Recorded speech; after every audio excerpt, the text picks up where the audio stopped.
હું હમણાં નાસિકમાં એક પ્રોગ્રામમાં ગયો, સાહેબ બહુ નમ્રતાથી કહું છું, આ સ્કૂલ કોલેજો બનાવવાનું મેં 3000 કરોડનું બીડું કેમ પકડ્યું. એક નાનો છોકરો, આટલો નાનો છોકરો, એના પપ્પા મમ્મી સ્લીપર પહેરેલા સ્ટેજ પર મારી જોડે સેલ્ફી લેવા આવ્યો અને એને મને રૂમાલમાં બાંધેલી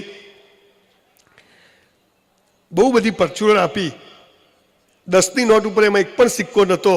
અને એ છોકરાએ એમ કીધું કે સાહેબ તમે પેલું બોલો છો ને કે આવી સ્કૂલો બનાવી છે, તો આવી સ્કૂલો બનાવજો, તમારી સ્કૂલો બની જશે. એક નાના છોકરાએ મને ઇન્સ્પાયર કર્યો અને મને એમ થયું કે યસ, હું મારું જીવન પણ આના માટે આપું, જ્યાંથી સંસ્કારી લોકો તૈયાર થાય, દેશ માટે મરી મટે એવા લોકો તૈયાર થાય. આપણે નાત જાત આહિર બ્રાહ્મણ મુસલમાન ખૂબ કર્યું સાહેબ. સમય બદલાઈ ગયો છે. હવે આપણે એક ભારતના માણસ બની અને સાંસ્કૃતિક આધ્યાત્મની રીતે પહેલું ને છેલ્લું કરીએ અને બીજું ને ત્રીજું ઈશ્વર પર છોડી દઈશું તો આપણી જોરદાર પ્રગતિ થશે. ઈશ્વર બધા માટે સરખો છે. હું અહીંયા આવતો હતો ત્યારે ભગવાન મને સાસણગીર પાસે મળ્યા, ઊભા હતા હાઈવે ઉપર. મને કે ક્યાં જાય છે? મેં દું ના, મેં દું કેમ? મેં દું બધા આમ બેઠા હશે, જીવનમાં મજા નથી. મેં દું ભગવાન જે બી ગામમાં જવું બધા કેમ દિવેલ પીધેલા ફરે છે? મને કે જો તને એક વાત કહું, ગીતાનો શ્લોક છે, કુરાનની હદીસ છે. શું કીધું ભગવાને મને ખબર છે? તું કરતા વો હૈ જો તું ચાહતા હૈ. આપણે શું चाहिए? पैसों ने जीवन साथी, कुछ कुछ होता है. तू करता वो है जो तू चाहता है, फिर होता वो है जो मैं चाहता हूं. तो मैं तू करूं શું? તું करने लग वो जो मैं चाहता हूं, फिर देख होगा वो जो तू चाहता है. આ ભગવાને કીધું. એ જે કહે છે કરો. સાહેબ પૈસા તો જુગારીયાઓ પાસે, દારૂવાળા પાસે, હલકા ધંધા કરવાવાળા પાસે બી હોય છે. પણ આપણે સ્ટેચ્યુ કોના બનાવી છે? સુભાષચંદ્રના. સ્ટેચ્યુ કોના બનાવી? શિવાજીનું. સ્ટેચ્યુ કોને બનાવી છે?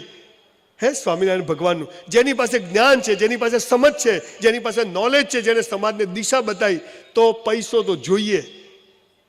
જૈનોના 24 તીર્થંકરો કરોડપતિ રાજાઓ હતા. એમણે બધું છોડી દીધું. કેમ? પૈસા ને સેક્સમાં તાકાત હોત તો બૌદ્ધ મહાવીર અને મોહમ્મદે છોડ્યા જ ના હોત. જરૂરી છે, જરૂરી છે, પણ કેટલા જોઈએ? આજે હું ખૂબ પૈસા ભેગા કરું તો મારો એક દીકરો મજા કરે, પણ હું ખૂબ બધા પૈસા ઇન્વેસ્ટ કરી અને સરસ મજાની સ્કૂલ યુનિવર્સિટીઓ બનું તો કેટલા બધા છોકરાઓ પૈસાદાર થઈ શકે કે ના થઈ શકે? સંસ્કારી થઈ શકે કે ના થઈ શકે? આ કામ આપણે બધાએ સાથે કરવાનું છે. સરકારો તો આવશે ને જશે, હે ને, પણ આપણે આ દેશ આપણો છે. તમે જુઓ, રશિયા અને યુદ્ધમાં યુક્રેનમાં નથી પડવું, પણ એક આટલો નાનો દેશ પણ કેવો બિલકુલ ઇઝરાયલની જેમ ઊભો છે, હે ને. આ દેશ ભાવના આપણામાં હોવી જોઈએ. અને આ જો આવી ગઈ, ઈશ્વર પરની અતૂટ શ્રદ્ધા આવી ગઈ કે એ જે કરશે યોગ્ય કરશે, એ મને બરબાદ કરે તો સાહેબ મેં હીરાના ધંધામાં છે ને બહુ મોટું નુકસાન કર્યું 93માં, જોરદાર. આજના કરોડો રૂપિયા થાય. તમે જુઓ ક્યાં સમજણ કામ આવે છે. મેં નુકસાન કર્યું, ઘર બાર બધું વેચી માર્યું, રોડ ઉપર પત્નીના દાગીના કશું જ નહીં, એક રૂમનું ઘર અને એક સ્કૂટર જૂનું રાખ્યું, બધા તોય ચૂકવવાના પૂરા થાય નહીં. આંખમાંથી આંસુ આવી ગયા. ત્યારે મારી અભણ માએ મને કીધું, મને કે નુકસાન થયું છે? મેં કીધું હા બા, જોરદાર થયું છે. મને કે એમાં રોવે જ શું? મેં કીધું પણ આપવાના જ. મને કે આપણે આપવા જ છે ને, આપણે કેમ નહીં આપવા? મને મારી બાએ શું કીધું? આપણા ઘરમાં જ્યારે 1 કરોડનું નુકસાન થાય ને ત્યારે જ બેટા કોઈના ઘરમાં 1 કરોડનો ફાયદો થાય છે, એમાંય ખુશ રહે છે. આ તમે જુઓ સમજ. સાલા કઈ યુનિવર્સિટીઓમાં શીખવાડે છે, કઈ સ્કૂલોમાં શીખવાડે છે. એટલે ઈશ્વર જે કરે તે સારા માટે. આ ભરોસો, મા બાપની આંખમાં આપણા કારણે આંસુ ના આવવા જોઈએ. આપણે છે ને મુસલમાનો પાસેથી એક સરસ વાત શીખવા જેવી છે. હિન્દુઓએ, તમે મુસલમાનોનું એક પણ ઘરડા ઘર જોયું છે? જોયું છે? તાળી પાડો સાહેબ. એ રિક્ષા ચલાવશે, લારી ચલાવશે, પણ મા બાપને ઘરડા ઘરમાં મૂકવા નહીં જાય. આ સમાજ આપણે નિર્માણ કરવો છે. ભાઈઓ ભાઈઓ સંપીને રહેવું. જે ભાઈનો ના થાય એ કોઈનો ના થાય. સાવણી હોય ને, સાવણી, એની સળીઓ ભેગી હોય ને તો કચરો કાઢે, પણ છૂટી પડી જાય તો ખુદ કચરો બની જાય. દ્રાક્ષનો ઝુમખો બેનો 100 રૂપિયા કિલો વેચાય, પણ છૂટી પડી ગયેલી દ્રાક્ષ કોઈ 10 રૂપિયા કિલો લે નહીં. ભેગા રહેવાની વેલ્યુ છે. સંયુક્ત કુટુંબમાં રહેવાની જરૂર છે. વસુદેવ કુટુંબકમ. આ દુનિયાને, વિશ્વને આપણે સંદેશ આપ્યો છે. ગુરુ બ્રહ્મા, ગુરુ વિષ્ણુ, ગુરુદેવો મહેશ્વર. આ ગુરુઓને નમન કરો, મા બાપને નમન કરો, કસરત કરો. અને સાહેબ તમે જુઓ, અને છેલ્લું બધું બેસ્ટ કરજો. 1000 દિવસ તમને આપું છું સાહેબ, 1000 દિવસ. મારા કહેવાથી પિઝાની લારી કરવાવાળા છોકરાઓ આજે 10-10 કરોડની હોટલ બનાવીને બેઠા છે. મારા કહેવાથી નોકરી છોડીને પોતાની સ્કૂલ શરૂ કરવાવાળા લોકોની સ્કૂલમાં 5,000 વિદ્યાર્થીઓ ભણે છે.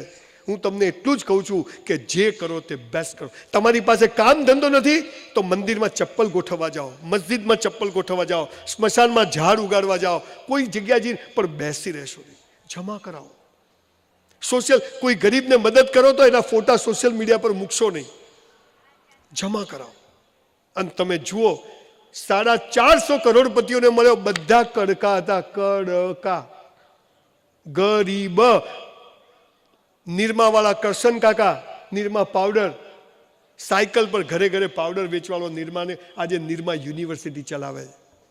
ચંદુભાઈ રાજકોટ વાળા, આપણે ફોરેનની વાતો નથી કરવી, બાલાજી વેફર, પત્ની ઘરે બટાકા કાપીને વેફર તળે અને ચંદુભાઈને 3 ભાઈઓ થિયેટરોમાં કેન્ટીનમાં જઈને બાલાજી વેફર વેચે.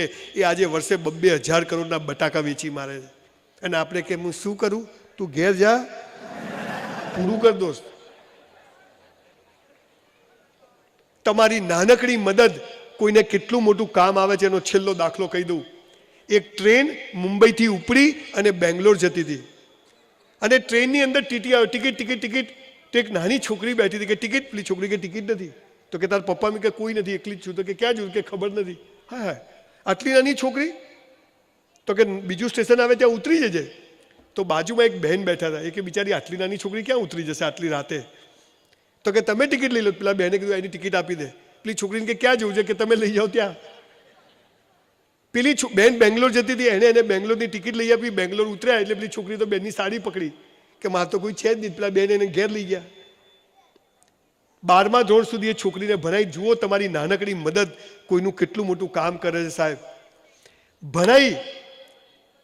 એ છોકરી ક્યાં ગઈ પેલા બેનને ખબર નથી. વર્ષો પછી એ બેન અમેરિકા ગયા અને એમણે ત્યાંની મોંઘામાં મોંઘી હોટલમાં રોજનું 65,000 ભાડું એવી હોટલના રૂમમાં રહ્યા. 3 દિવસ રહીને એમણે કાઉન્ટર પર આવીને કીધું કે મારું બિલ કેટલું થયું. ત્યારે પેલી રિસેપ્શન પર ઊભેલી છોકરી એમ કહે છે કે તમારું બિલ તો કોઈએ આપી દીધું છે. તો કે કોણે આપ્યું? મેં તો આપ્યું નથી. કે કોઈ આપીને ગયું? તો કે એવું ના ચાલે. તો કે પેલી સામે બહેન બેઠીને એણે આપ્યું છે. અમેરિકાના લોસ વેગાસ સ્ટેશન પર હોટલમાં એ બહેન ત્યાં ગયા અને પેલા બહેનને પૂછ્યું કે તમે મારું બિલ પે કર્યું? કે હા. તો કે કેમ? તો કે બોમ્બેથી બેંગ્લોરની ટિકિટ કરતાં ઘણું ઓછું છે. બોમ્બેથી બેંગ્લોરની ટિકિટ કરતાં. અને તમને નવાઈ લાગશે, હવે મહત્વની વાત કરું છું. એ છોકરી એટલે કોણ ખબર છે? સુધા મૂર્તિ, ઇન્ફોસિસની ચેરપર્સન. અને આજે કરોડો રૂપિયાની સંપત્તિ સમાજ માટે, ટોટલ પૈસા. અને આપણે તો શું છે, આ બાજુ આવતો નહીં, હવા નીકળી જશે તારી પાસે.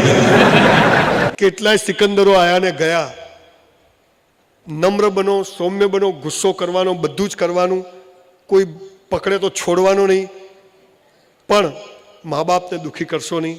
સારા શિક્ષકોની ઇજ્જત કરો, ખૂબ ચોપડીઓ વાંચો. હું તો તમને કહું છું, જીમ તમારા ઉનામાં ના હોય ને તો 1 લાખ રૂપિયા હું આપું, પણ કોઈ જીમ બનાવો સાહેબ ને છોકરાઓ કસરત કરે, મિલિટરીમાં જાય, આર્મીમાં જાય, એવું પણ કામ કરો. આપણે સ્કૂલમાં કે કોલેજમાં એવું કંઈક કરીએ, પણ આવું કરવું જોઈએ. મસ્ત જીવન છે. મારો બોલવાનો આખી રાત બોલી શકું એટલો પાવર છે, પણ વધુ બોલવા કરતાં ઓછું બોલીને મારે તમને જે વાત કહેવી હતી એ મેં તમને કન્વે કરી છે. મેં 2 પુસ્તકો લખ્યા છે. તમને નવાઈ લાગશે, હું BSc નો વિદ્યાર્થી, મેં 2 પુસ્તકો લખ્યા છે. હવે મને પહેલાં કરતાં સારું લાગે છે. પહેલી ચોપડી અને બીજી ચોપડી છે, મને ગમે છે, તમને પણ ગમશે.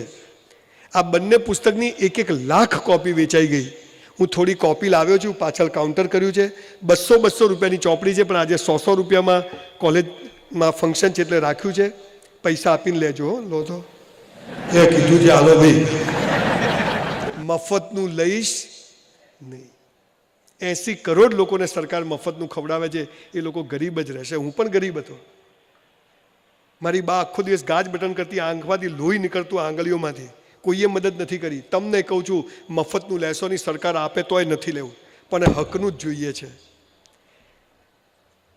હો ગઈ હૈ પીર पर्वत सी पिघलनी चाहिए, इस हिमालय से अब कोई गंगा निकलनी चाहिए. मेरा मकसद हंगामा खड़ा करना नहीं है, ये सूरत बदलनी चाहिए, ये सूरत बदलनी चाहिए. आप સૌનો ખૂબ. અને રાષ્ટ્રગીત ગાઈને આપણે છૂટા પડીશું.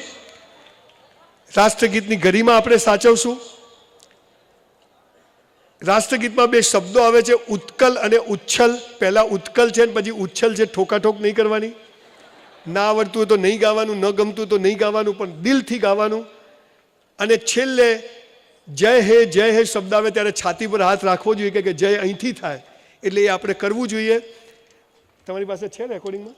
હા. અને આપણે સાથે ગાઈશું, બિલકુલ સાવધાનમાં ઊભા રહીશું. અને એટલી મિનિટમાં એ ખણ આવે તો નહીં ખણવાનું.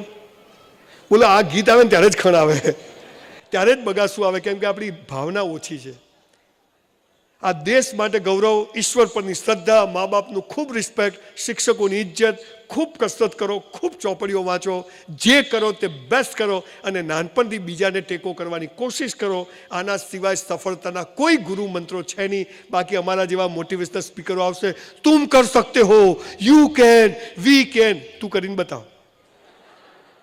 હવા ભરાવાની નહીં, મહેનત કરવાની. નાના કામથી શરૂઆત કરો. નાના નાના મર્સિડીઝ પર આવતા 30 વર્ષ થયા છે.